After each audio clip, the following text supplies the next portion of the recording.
Hi, this is Tutor Nick P, and this is verb phrase 329.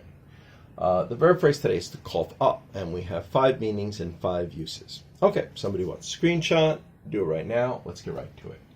Here's the first one: to divulge or reveal, especially secret information. All right, and here's our example sentence. We have enough proof to put him away for years.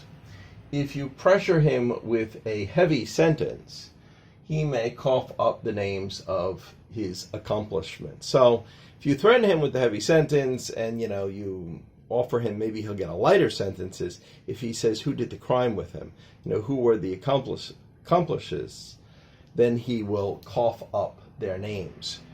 Okay, good. And number 2 here. She admitted she did it and coughed up the whole story. Okay, good. Number 2 here.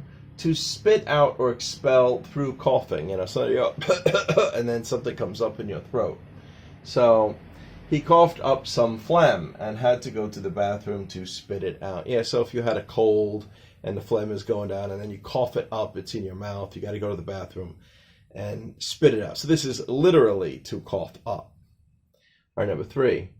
To give someone something after trying to avoid or evade them for a long time. All right. It has already been 6 months. When are you going to cough up the money you owe me? So maybe somebody lent somebody some money and he's been trying to wait patiently for you to pay it back and they didn't do it. And maybe he approaches them, finally caught them and said, when are you going to cough it up?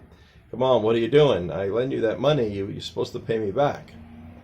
All right, good. Number 4, vomit. She coughed up the medicine we just gave her. We will have to give her another dose. Okay, great. Number 5, to lose a competition by one's own errors, often near the end of the game. Okay. They had a 3-run lead going to the bottom of the 9th, and they coughed up the lead because some players made several errors, and they ended up losing. They ended up losing the game. Okay, good. I hope you got it. I hope it was clear. I hope it was very informative. Thank you for your time. Bye-bye.